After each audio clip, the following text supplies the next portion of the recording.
Alright folks, this is a little introduction for the lab in case the other video just didn't make sense to you. What you have here is a lab kit, and this box that everything came in is, according to our calculations, about 1.5 moles, 1.5 moles. So you're going to use this box to do your hypothesis. I want you to actually guess how many of these boxes would fit in the room that you choose for your lab. So we have a physics lab here that's got a whole bunch of space and also a whole bunch of stuff in it.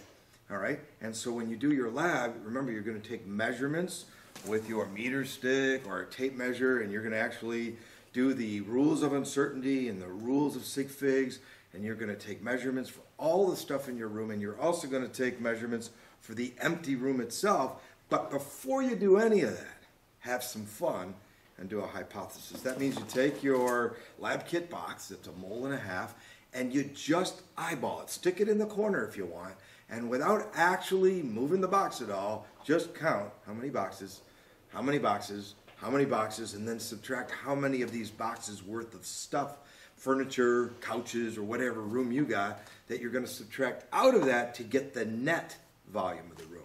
If this is 1.5 moles, and every mole, according to chemistry class, is 6.02 times 10 to the 23rd molecules, that's how many molecules are in a mole, Avogadro's number, then you'll be able to take, believe it or not, an estimate, an approximation, a hypothesis on how many air molecules there are floating around in the room of your choice.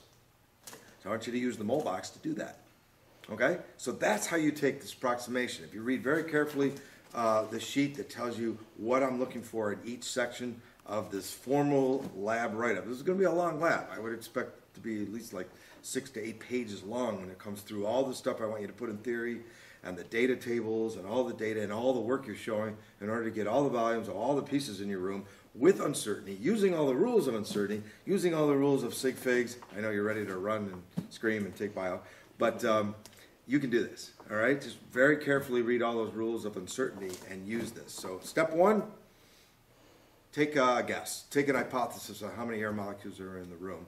And then go crazy and measure everything and do all the rules and then see how close you got. Now, one more time, the order of magnitude means the exponent.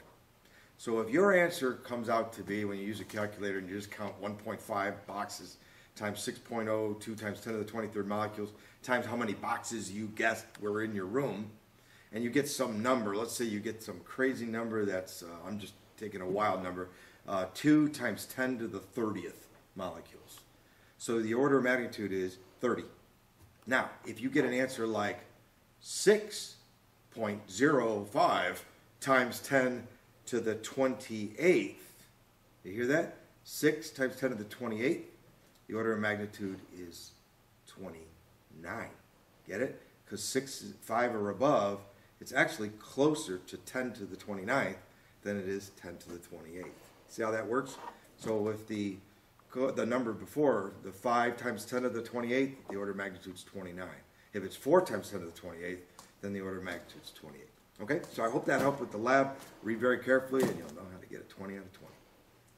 And there you go.